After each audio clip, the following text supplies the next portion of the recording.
Hey everybody, Laura here, and I am getting ready to marinate our dinner. I need about an hour for it to marinate, and then it can be cooked anytime after that.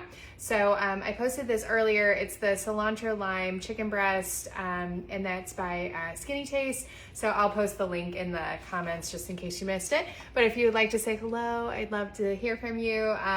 If you don't know me real well, I'm in Ohio. I'm a teacher, and it's summer, and I'm really excited to be out of school, although I miss my kids because they're amazing. But it is Ohio, and it was sunny and about 85, and now it's like dark, like nighttime, and it is pouring down rain. So I was upstairs, and I'm like, oh my gosh, I've got to go get my herbs from my herb garden before it starts raining so that I can do my live. So but if you're just popping on, I am going to make cilantro lime chicken breast. And if you'd like to say hi Linda, feel free to say hi, or if you've got questions, go ahead and ask them. I'm probably gonna have to adjust my camera just a little bit so you can see what I'm doing.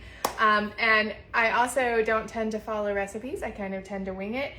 So this is kind of few and far between. So we'll see how much I actually follow the instructions, but I'm gonna give it a whirl. So I'm taking my stickers off my limes, just so that I've got those ready. Stick those in the garbage can.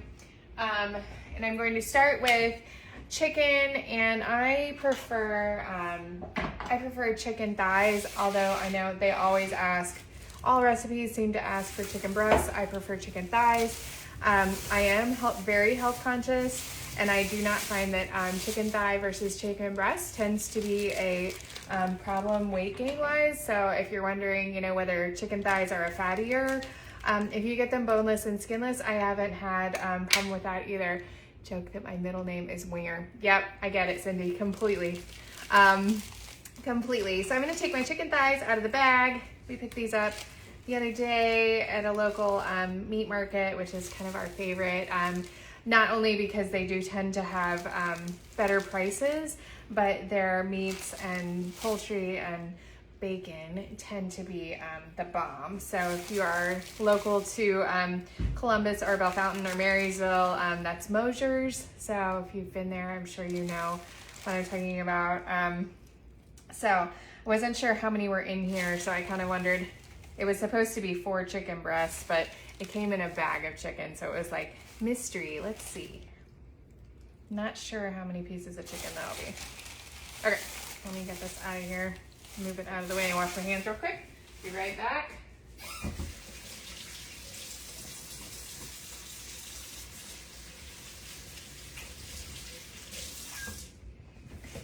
Okay, so I am marinating the chicken, but I struggle with finding marinating bowls that are the right size. So I was gonna kind of test this out today. Been kind of wondering, I could use like a baking dish or things like that. It says to use like a resealable bag, which is great because you can just throw it away. But if I want everything to be coated, I'm kind of wondering if like a baking tray might be better. So I'm just kind of giving that a whirl. Of course, it's not in the instructions. Okay, so, all right, it says pound the thicker end of the chicken breast with a mallet to make it thinner. So I've got mine here, and there are a few. I think you're supposed to cover it when you do this. I actually bought this a year ago, and I have never used it because it's hiding in my cabinet, and I keep forgetting about it. So I was actually really excited because even though this is not chicken breast, I don't want it to be too thick and uneven when I cook it, which, dependent on the rain, might be in the air fryer or the oven versus the grill. So just kind of flatten these out so that I don't have sections that come off the grill or out of the oven or whatever I decide to use, so they don't come out raw. So that would be annoying, which is part of the trouble that I have with chicken breast, is that it's so thick, it's hard to keep. It's hard to get everything cooked at the same rate. Okay, let me set that over there so it's out of the way. Okie dokie. So those are taken care of. Combine the juice of 1 lemon, lemon zest, olive oil, cilantro, all the things that are yummy. So let's flip over here. And get my lime. And I need zest of 1 lime. So I'm gonna go ahead and use my mixing bowl here, which is one of my favorite bowls. It's so pretty and lightweight, and it's got a gripper at the bottom. And then, I don't know about you, but like before I joined Pampered Chef, I had like 10 zesters because about the time I was really enjoying cooking was when they really came out with all kinds of microplanes and zesters and all of these things. And I, immediately went and bought them at the store. So, hi Pam. I immediately went and bought them at the store, and they just never really lived up to what I expected them to do. I used to watch Rachel Ray like all the time, especially during the summer. And I'm like, I don't understand. Her zester is getting so much zest. And this one is awesome. So it does not disappoint. And literally all of the other ones went into the trash. I also am a huge fan of British Baking Show, which I have to figure out how they zest because I feel like it's completely opposite of what I'm doing. But they like, a runaway lime. They do something and then they look like every time. So I don't know if they go this way. I need to watch. Does anybody else watch that? Love British Baking Show. Such a good show. And millions of episodes, so it just never ends. Okay, so there we go with that.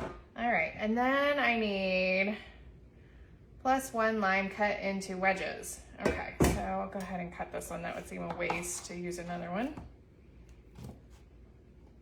And I bet that we are juicing these. So that would be, yep, juice of a lime. Okay, so when you're using the juicer, okay, so I thought it actually went in this way, and it actually goes in upside down. You get more that way. Hi, Madison. I don't know if you could see how much like ton came out of that. And no seeds I have to pick out, which is great.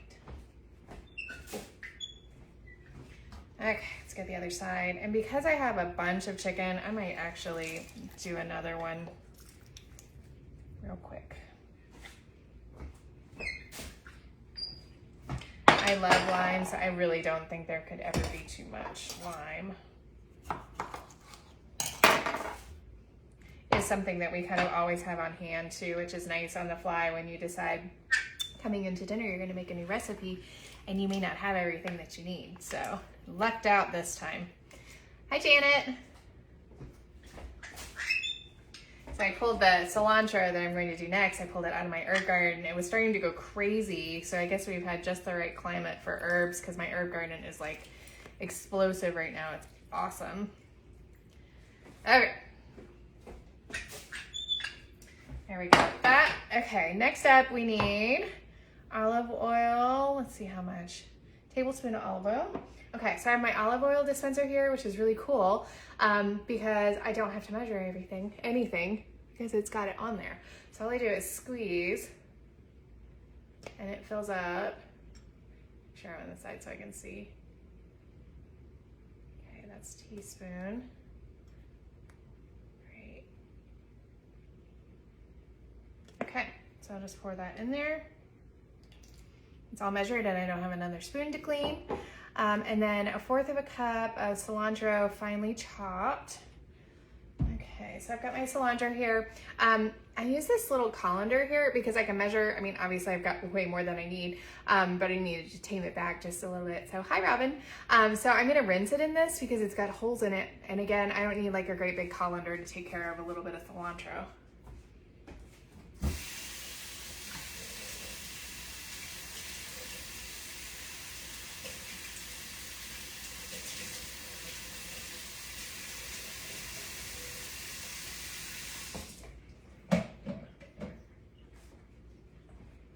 Smells so good. I know that cilantro is kind of a love-hate for some people, but yes, it is a love for me. So on the skinny stalks, I don't worry too much as long as they're not like really long.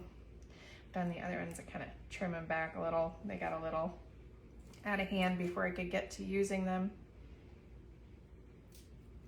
I used the kitchen shears on these in the garden, and gosh, it like chopped right through these like gigantic stalks, which was fantastic. So, okay, that doesn't have much on it. All right, there we go. Pull some of those stalks out of there.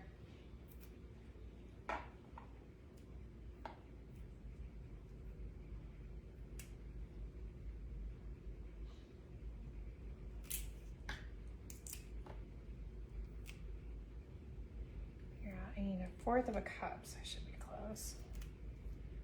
It always like looks like so much until you chop it, and then it's like, oh, well, where did that go? But I picked up some early on in the season as they had herbs, like herb starters over at Lowe's, and I cannot believe like how well they've done this year. But we tried to stay up on watering, which obviously is the key. And okay, so let's see, chop that. Okay. I'm gonna use a knife on this because when you use like the chopper, it just doesn't tend to get through herbs real well. Things that are kind of on the lightly leafy side and delicate.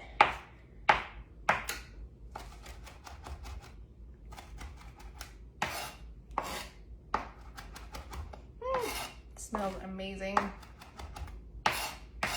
Okay. I think that's good enough, especially for a marinade. All right, so let's swap this. Get that out of here.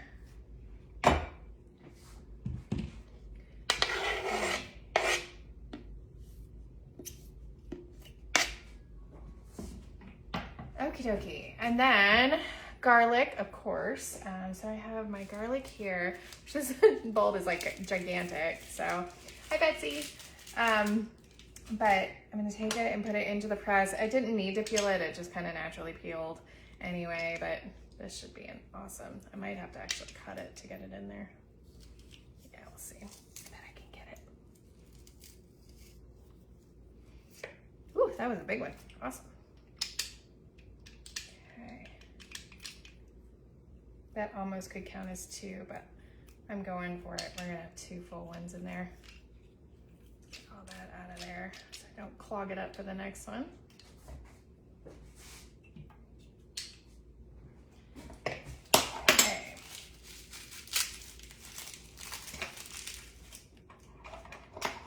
Another big one. Goodness. Okay.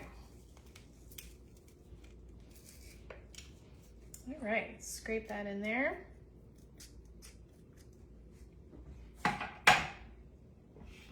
Okie dokie. So next is salt and yeah, and then mix. So easy enough.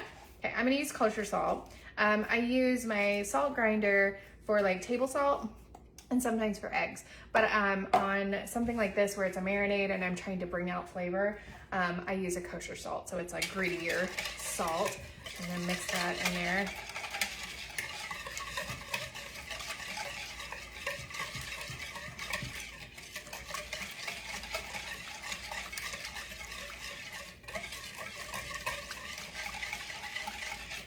Do not think I doubled my olive oil. I'm looking at this going, that's not quite enough to get around all of this. So I'm gonna add some more olive oil.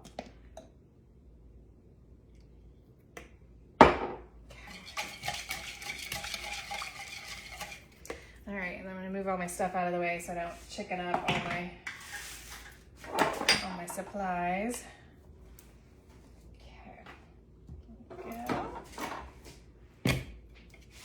All right, and then I'm gonna salt my chicken too, just in case the marinade is a little bit light on salt, which I just tend to salt things anyway, so. Okay. Get a scraper, be right back. I don't wanna leave any of that cilantro in there. So if you weren't on in the beginning, I'm kind of testing out using a baking tray for marinating, because when I was looking at the recipe before, I knew I had a lot of chicken and potentially not a lot of liquid to go around. So sometimes if you stick it in a bag, you know, you can't get things all mixed up. So I thought potentially on a tray that might help. So I'm just gonna kind of move things around a little bit, and I'm just gonna stick the whole thing in the fridge. And then it's like dark one way outside. I'm like looking outside to see if I can possibly grill. So, hi Robin, hi Vicky.